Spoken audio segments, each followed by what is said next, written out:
नमस्कार दोस्तों, मैं एम.आर. बुढ़ानिया आपके सामने एक बार फिर हाजिर हूँ।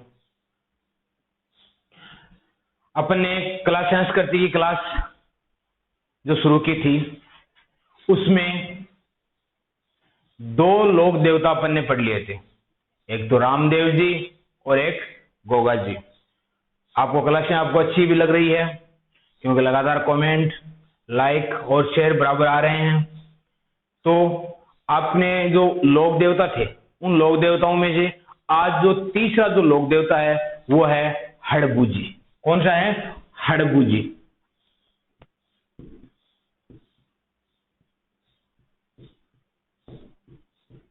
हड़बूजी हड़बूजी भी पंच पीरों में से एक पीर है। पंच पीरों में से एक पीर है।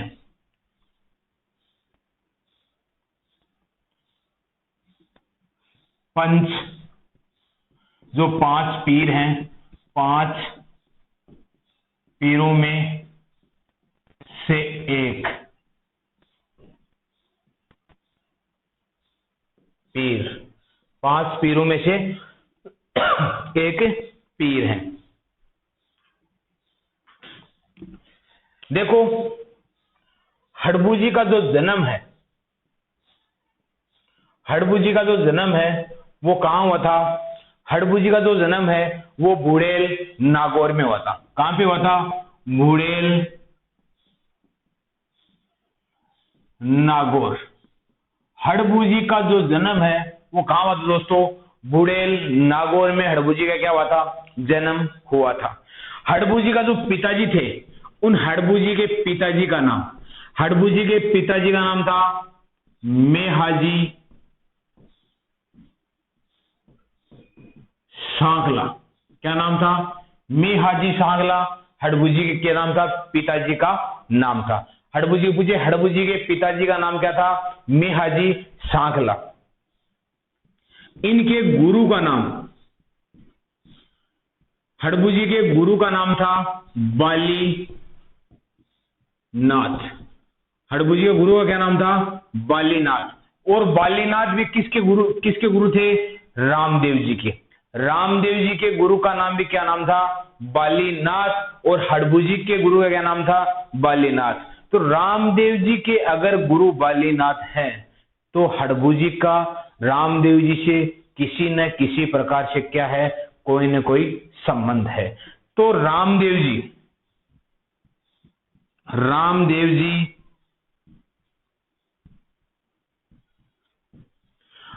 हड़बूजी के क्या थे? मौसेरे भाई। क्या थे?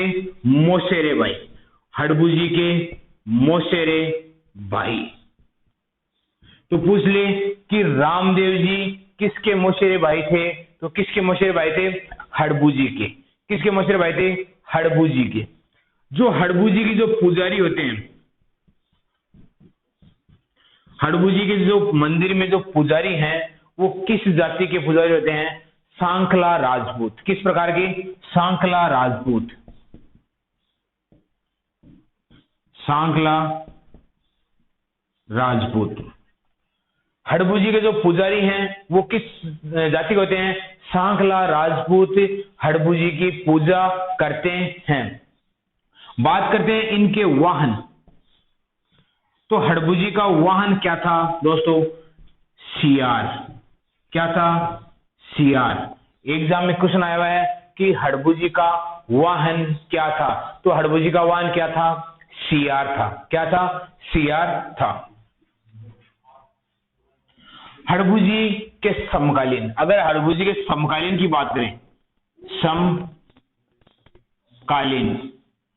कि भाई हड़बूजी के समकालीन कौन थे? तो हड़बूजी के समकालीन जो थे वो कौन थे? राव जोधा। कौन थे दोस्तों? राव जोधा। तो राव जोधा हड़बूजी के समकालीन। कुछ क्वेश्चन आ जाए आपके, निम्नलिखित में से कौन से शासक हड़बूजी के समकालीन थे? तो हड़बूजी के समकालीन कौन से शासक थे? राव जोधा। और इन राव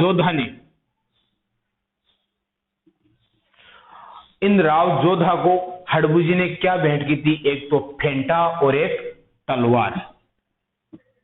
फेंटा वह तलवार क्या की थी, भेंट की थी।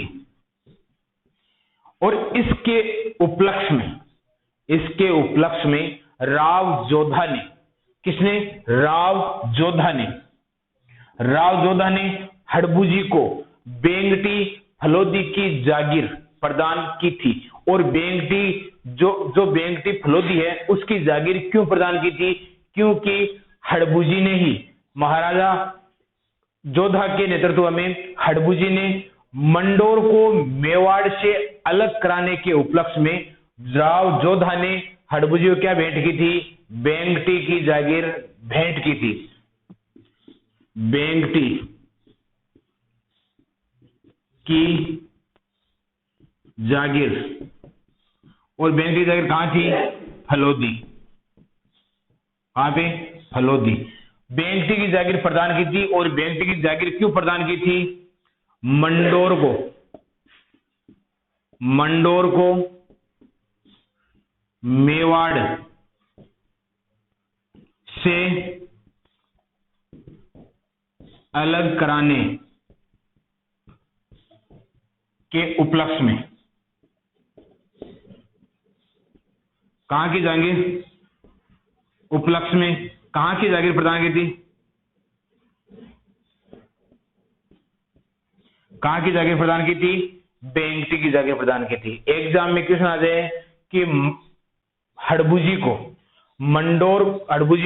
मंडोर को मेवाड़ से अलग कराने के उपलक्ष्य में कौन सी जागीर प्रदान की थी, तो कौन सी जागीर प्रदान की थी, बेंगटी फलोदी की जागीर क्या की थी दोस्तों, प्रदान की थी। इनका मुख्य पूजा स्थल,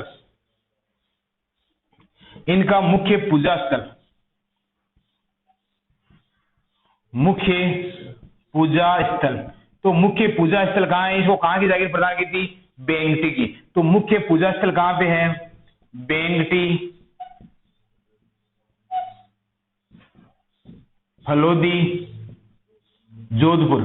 बेंगटी जोधपुर में इनका क्या है, मुख्य पूजा स्थल है। हड़बूजी को शकुन शास्त्र के ज्ञाता के नाम से जाना जाता है, शकुन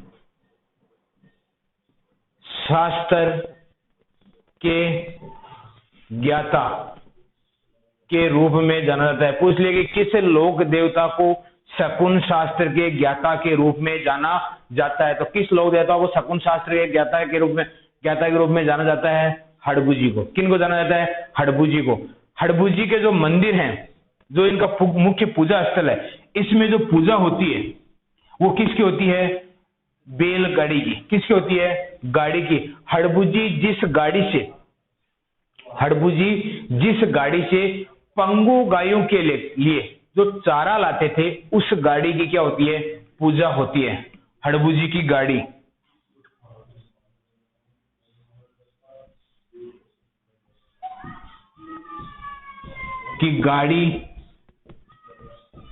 की पूजा की जाती है, पूजा की जाती है। हड़बूजी इस गाड़ी में क्या लाते थे, पंगु गायों के लिए क्या लाते थे, चारा लाते थे। यह दोस्तों एक अपने छोटा सा एक पंचपीर में से एक पीर थे हड़बूजी। एक बार दोबारा देखो, हड़बूजी 5 पीरों में से एक पीर है। 5 पीरों में से एक पीर, जन्म इनका बुढ़ेल नागौर में हुआ था। कहां पे, बुढ़ेल नागौर में हुआ था। इनके पिताजी की अगर इनकी बात करें तो मेहाजी सांगला था। पिताजी की अगर बात करें तो कौन सा था, मेहाजी सांगला था। इनके गुरु की बात करें तो गुरु का क्या नाम था, बालीनाथ था। और बात करें कि भाई ये किसके मौसेरे भाई थे, तो रामदेव जी के क्या थे, ये मौसेरे भाई थे। पुजारी सांखला राजपूत इनके क्या होते हैं, पुजारी होते हैं। वाहन की बात करें तो वाहन इनका क्या था, सियार था। शकुन शास्त्र के क्या थे, ज्ञाता थे। किसके समकालीन थे, राव जोधा के समकालीन थे। राव जोधा ने इनको तलवार और फेंटा भेंट किया था। इसके उपलक्ष्य में इन्होंने मंडोर को मेवाड़ से अलग कराया था।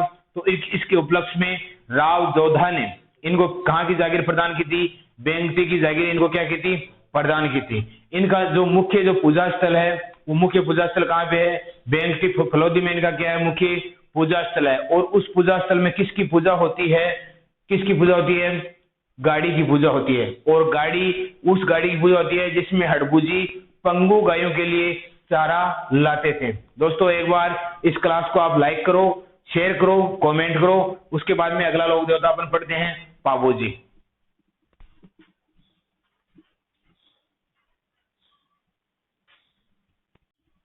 उतार लिया होगा आपने, स्क्रीनशॉट इसका ले लिया होगा।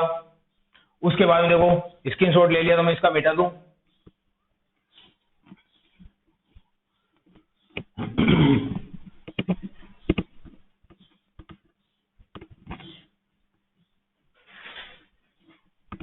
अगला जो अपना जो लोक देवता है वो पढ़ेंगे कौन सा? पाबूजी। कौन सा पढ़ेंगे? पाबूजी। पाबूजी के बाद में एक छोटा सा मेहाजी का टॉपिक बचेगा। उसके बाद में अपने पंचपीर क्या हो जाएंगे? पूरे हो जाएंगे। पंचपीरों का जो टॉपिक था वो पूरा हो जाएगा। पाबूजी।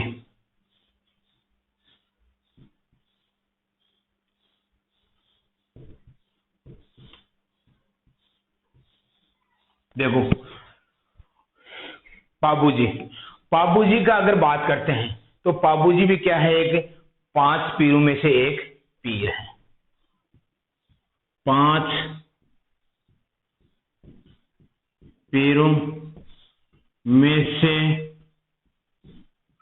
एक पीर।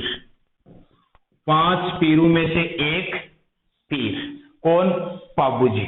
पाबूजी का जो जन्म था वो कब हुआ था? पाबूजी का जो जन्म था वो हुआ था दोस्तों 1239 ईस्वी में। कब हुआ था? 1239 ईस्वी में। जन्म जो स्थान था, अगर स्थान की बात करें तो कोलुमंड गांव में। किस वंश में? अगर वंश की बात करें तो किस वंश में हुआ था? राठौड़ वंश में। किस वंश में? राठौड़ वंश में पाबूजी का क्या हुआ था? जन्म हुआ था। पाबूजी को भी पंचपीरों में से एक पीर माना जाता है, और इनका जो जन्म था वो 1239 ईस्वी में कोलुमंड गांव वंश किसमें? राठौड़ वंश में इसका क्या हुआ था? जन्म हुआ था। अगर बात करें कि इनके पिताजी की और इनके माता कि भाई माता पिता का क्या नाम था, तो इनके माता का नाम और पिता का नाम कहते हैं धांधल जी राठौड़। क्या नाम था? धांधल जी राठौड़। धांधल जी राठौड़ था। माता का नाम था कमला दे। माता का नाम क्या था? कमला दे। पिताजी का नाम धांधल जी राठौड़। पत्नी देख लो या अवतार, पहले देख लो अवतार। यहां से क्वेश्चन आता है कि पाबूजी को किसका अवतार माना जाता है? पहले अपन ने पढ़ा था रामदेव जी को किसका अवतार माना जाता है? श्री कृष्ण भगवान का। किसका अवतार माना जाता है? श्री कृष्ण भगवान का अवतार माना जाता है। उसी प्रकार पाबूजी को किसका अवतार माना जाता है? लक्ष्मण का। किसका अवतार माना जाता है? लक्ष्मण का अवतार माना जाता है। अगर बात करें इनकी घोड़ी कि भाई इनकी घोड़ी, तो इनकी घोड़ी का नाम था केसर कालमी। इनकी घोड़ी का नाम क्या था? केसर कालमी। केसर कालमी इसकी घोड़ी का नाम था। घोड़ी का नाम क्या था? केसर कालमी। किसके अवतार माने जाते हैं? लक्ष्मण के। माता का नाम क्या था? कमला दे। पिता का नाम धांधल जी राठौड़। जन्म 1239 ईस्वी। कहां पे? कोलुमंड गांव में इनका क्या हुआ था? जन्म हुआ था। कोलुमंड गांव कहां पड़ता है? फलोदी जोधपुर में। कहां पे पड़ता है? फलोदी जोधपुर में। फलोदी जोधपुर। फलोदी जोधपुर में क्या क्या पड़ता है? गांव पड़ता है। किस वंश में हुआ था? राठौड़ वंश में इसका क्या हुआ था? जन्म हुआ था। बात करते हैं इनके पत्नी की कि भाई इनकी पत्नी या इनका विवाह, तो इनका जो विवाह हुआ था वो किसके साथ हुआ था? सुप्यारदे के साथ। किसके साथ हुआ था? सुप्यारदे के साथ हुआ था। और उन्हें क्या बोलते हैं? फुल्लम दे। सुप्यार दे, या इनको क्या दूसरा नाम क्या है, फुल्लम दे। और किसकी पुत्री थी ये, सूरजमल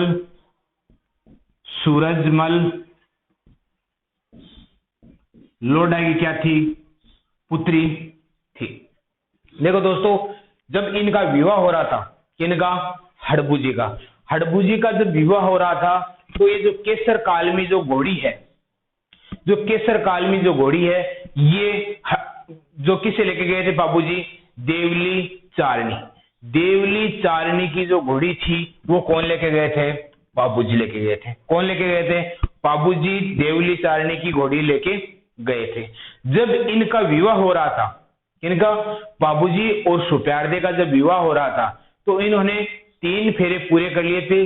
चौथा फेरा जो ही शुरू किया, यानी 3.5 फेरे हुए थे, उतने में कोई पहुंच गया और उन्होंने कहा कि देवली चारणी की गायों को कौन चोरा के ले गया है, कि आपका बहनोई जिंदराव खिंची देवली चारणी की गायों को क्या कर ले गया, चुरा कर ले गया। कब की बात है, 1276 ईस्वी में इनका क्या हो रहा था, विवाह हो रहा था। इनका बाबूजी और फुल्लम दे का क्या हो रहा था, विवाह हो रहा था।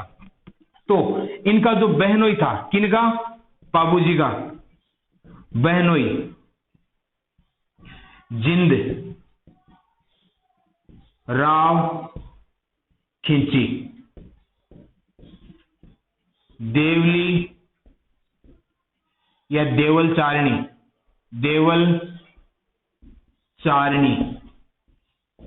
की गायों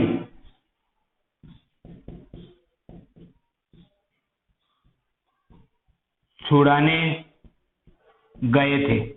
देवल चारणी यानी 1276 ईस्वी में सूरजमल लोढ़ा की पुत्री सुप्यारदे और या फुल्लम दे के साथ बाबूजी का विवाह हो रहा था। इतने में इनके बहनोई जिंदराव खिंची देवली चारणी की गायों को क्या कर ले गए थे, चुरा कर ले गए थे। तो जो ही 3.5 फेरा पूरे होने के बाद जो चौथा फेरा शुरू हुआ था, तो वहां से युद्ध करने गए थे और देवली चारणी की गायों को छुड़ाते हुए अपने बहनोई से युद्ध करते हुए कौन से गांव के पास, देचू गांव के पास। कौन से गांव के पास, देचू गांव के पास युद्ध में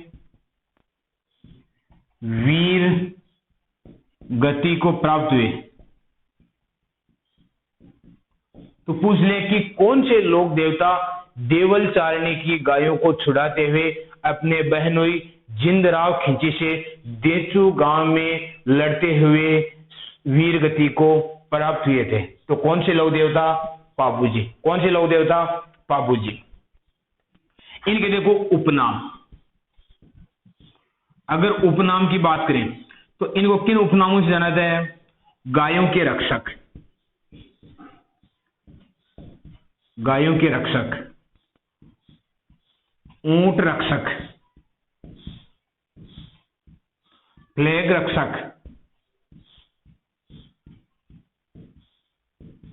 देखो उपनाम, गायों के रक्षक, प्लेग रक्षक, ऊंट रक्षक, हाड़ फाड़ वाले देवता, हाड़ फाड़ वाले देवता। इन नामों से इनको क्या जाना जाता है, उपनाम से जाना जाता है। उपनाम से जाना जाता है किनको, बाबूजी को। गायों के रक्षक, ऊंट रक्षक, फ्लेग रक्षक, हाड़ फाड़ वाले देवता के नाम से कौन से किनको जाना जाता है, बाबूजी को जाना जाता है। बाबूजी ने ही देखो सात थोरी भाइयों को क्या दी थी, शरण दी थी।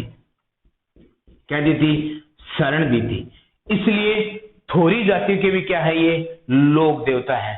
थोरी जाति के कौन से लोक देवता, बाबूजी। इनको थोरी जाति क्यों मानती है, क्योंकि इनके संकट के समय ये 7 जो थोरी भाई थे, उनको जो शरण देने का जो कार्य किया था, वो किन्होंने किया था, बाबूजी ने ही किया था।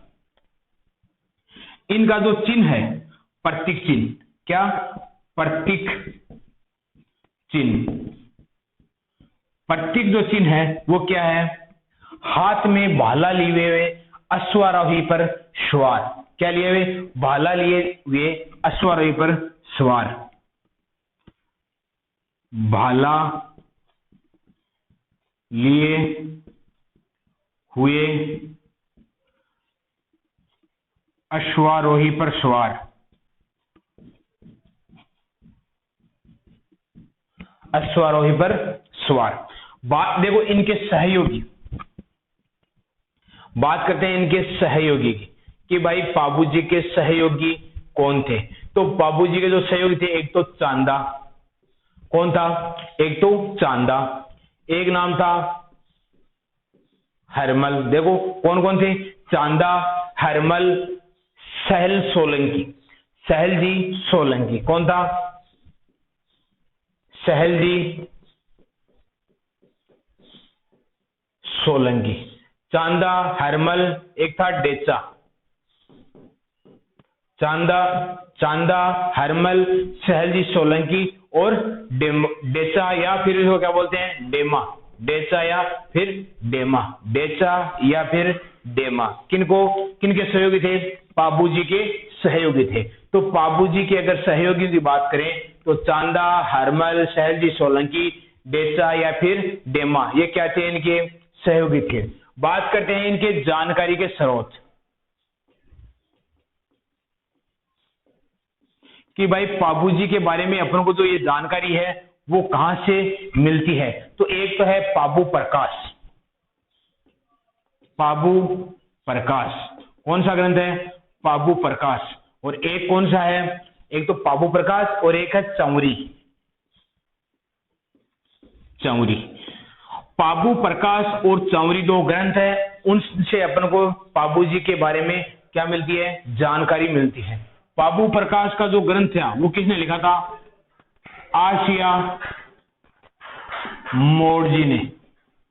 किसने लिखा था? आशिया मोर्जी ने। और ये किसने लिखा था? मेघराज मुकुल ने। किसने लिखा था? मेघराज मुकुल ने। तो पूछ ले कि पाबू प्रकाश जो ग्रंथ है वो किसने लिखा था? तो आशिया मोर्जी ने। पाबू प्रकाश ग्रंथ किसने लिखा था? आशिया मोर्जी ने लिखा था। और जो चौरी है वो किसने लिखा था? मेघराज मुकुल ने। बाबूजी की याद में एक नृत्य किया जाता है, और वो नृत्य कौन सा नृत्य किया जाता है? थाली नृत्य। कौन से किया जाता है? थाली नृत्य। थाली नृत्य किन लोक देवताओं की याद में किया जाता है? तो किसकी याद में? बाबूजी की याद में कौन सा नृत्य किया जाता है? थाली नृत्य किया जाता है। बाबूजी को किसका आराध्य देवता माने जाते हैं? ऊंटों के। ऊंटों के आराध्य देव। यानी मारवाड़ में ऊंट लाने का श्रेय किनको जाना जाता है? बाबूजी को। पूछ ले कि मारवाड़ में ऊंट लाने का जो श्रेय जाता है वो किसको जाता है? बाबूजी को। इसलिए ऊंटों के आराध्य देव में माने जाते हैं। और ये उन ऊंटों के बारे में आराध्य देव के माने कौन सी जाति मानती है? जो कौन सी जाति? रायका। रायका जाति। रायका जाति क्या मानती है? ऊंटों के आराध्य देव के रूप में इनको जानती है। बाबूजी के बारे में बाबूजी की फड़ भी बांधी जाती है। फड़ क्या बांधी जाती है? बाबूजी की फड़।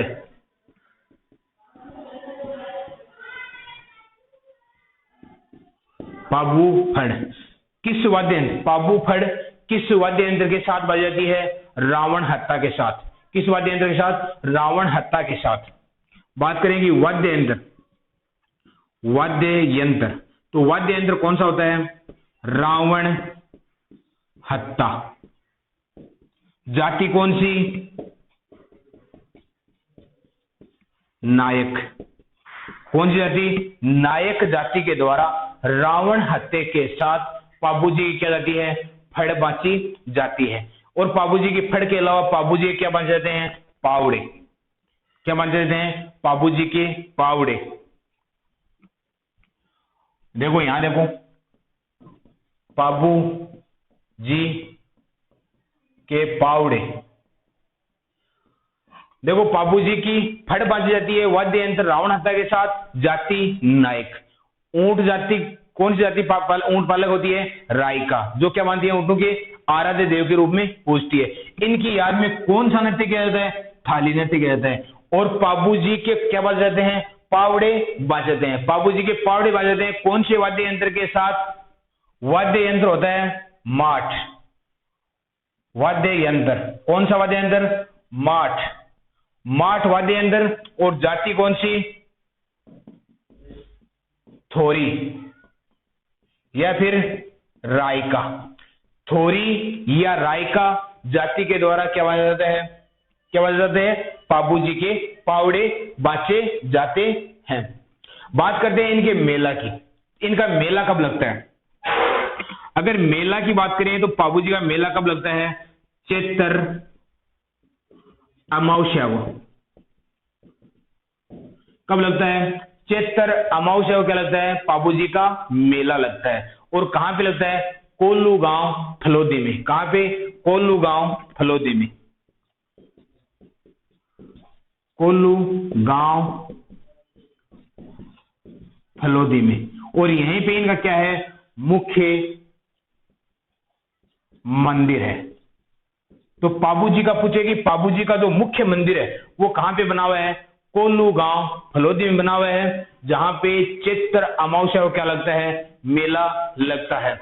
ये दोस्तों आपका पाबूजी का है। पाबूजी के बारे में मैंने जितनी भी जानकारी थी वो मैंने आपको पूरी बता दी है। देखो एक बार पाबूजी को दोबारा देख लो। पाबूजी को पंच पीरों में से एक पीर है। पंच पीरों में से एक पीर है। इनका जन्म है वो 1259 ईस्वी को हुआ था। कहां पे हुआ था? कोल्लू गांव जो फलोदी जोधपुर में पड़ता है। कोल्लू गांव फलोदी जोधपुर में पड़ता है, वहां पे इनका क्या हुआ था? जन्म हुआ था। और इनके पिताजी का अगर बात करें तो पिताजी का नाम धांधल जी था और माता का नाम क्या था? कमला दे था। राठौड़ वंश में इनका क्या हुआ था? जन्म हुआ था। अवतार की बात करें तो लक्ष्मण का अवतार माना जाता है। घोड़ी की बात करें तो केसर काल में इनकी घोड़ी का नाम था, जो किससे ली थी? देवल चारणी से ली थी। और देवल चारणी जब इनकी पत्नी का नाम पूछे तो पत्नी का नाम सुप्यारदे या फुल्लम दे था। जब सुप्यारदे के साथ पाबूजी का विवाह हो रहा था तो जब केसर काल में घोड़ी लेकर गए थे, तो इस केसर काल में घोड़ी लेकर गए तो इनके बहन हुई जिंदराव खिंची के द्वारा देवल चारणी की गायों को क्या कर लिया गया था? चुरा लिया था। और उन गायों को वापस छुड़ाने के लिए 3.5 फेरे खाने के बाद पाबूजी वहां से चले गए। और पाबूजी वहां चले गए तो 1276 ईस्वी की बात है। तो अपने बहनों जिंदराव खिंची कहां का शासक था? जायल का शासक था। तो उससे लड़ते हुए देछू गांव के पास देवली चारणी की गायों को छुड़ाते हुए क्या हो गए थे? वीर गति को प्राप्त हो गए थे। बात करते हैं इनके पाबूजी के उपनाम की। तो पाबूजी के उपनाम गायों के रक्षक, ऊंटों के रक्षक, फ्लैग रक्षक, हाड़ फाड़ वाले देवता के नाम से जाना जाता है। पाबूजी को थोरी जाति के लोग इसलिए पूछते हैं क्योंकि जिस टाइम विपदा आई थी उस टाइम थोरी जाति के 7 भाइयों को जो शरण दी थी, वो शरण देने वाले कौन से लोग देते थे? पाबूजी थे। पाबूजी के बारे में अगर बात करते हैं तो इनके जानकारी के जो स्रोत हैं वो किस ग्रंथ से मिलते हैं? एक तो पाबू प्रकाश और एक चौरी। पाबू प्रकाश जो ग्रंथ था वो किसने लिखा था? आसिया मोड़जी ने। और चौरी है वो किसने लिखा था? मेघराज मुकुल ने। इन दोनों ग्रंथों से किसकी जानकारी मिलती है? पाबूजी की मिलती है। पाबूजी की याद में एक नृत्य किया जाता है। कौन सा नृत्य? थाली नृत्य। और इनके सहयोगी कौन थे? चांदा, हरमल, सहलजी, सोलंकी और डेचा या फिर डेमा। इनके किसके सहयोगी थे? पाबूजी के सहयोगी थे। पाबूजी को ऊंटों के आराध्य देवता के रूप में पूजा जाता है। मारवाड़ में अगर ऊंट लाने का जो श्रेय जाता है वो किसको जाता है? पाबूजी को ही जाता है। पाबूजी और जो ऊंट पालक जो जाति है वो कौन सी जाति है? रायका जाति। कौन सी जाति? रायका जाति। पाबूजी की याद में एक फड़ भी बांधी जाती है। और उस फड़ को कौन सी वाद्य यंत्र के साथ? रावण हत्या वाद्य यंत्र के साथ। किस जाति के द्वारा? नायक जाति के द्वारा पाबूजी क्या जाती है? फड़ बांची जाती है। अगर इनके प्रतीक चिन्ह की बात करें तो प्रतीक चिन्ह भाला लिए हुए अश्वारोही पर सवार है, इनके प्रतीक चिन्ह है। मेला की बात करें तो इनका मेला है वो चैत्र अमावस्या को कोल्लू गांव फलोदी में इनका मेला लगता है। और इनके अगर मुख्य मंदिर की बात करें तो इनका मुख्य मंदिर कहां पे है? फलोदी कोल्लू में है। इनके पाबूजी के पावड़े भी बांधे जाते हैं किस वाद्य यंत्र के साथ? माठ वाद्य यंत्र के साथ। किस जाति के द्वारा? थोरी या रायका जाति के द्वारा ये क्या जाते हैं, पाबूजी के फावड़े बांचे जाते हैं। ये अपना दोस्तों पाबूजी अपना पूरा हुआ। इस वीडियो को आप लाइक करो, कमेंट करो और ज्यादा से ज्यादा शेयर करो। आप कमेंट करके बताइए कि आपको क्लासें कैसी लग रही है, अच्छी लग रही है तो आप कमेंट करके जरूर बताइए। धन्यवाद साथियों।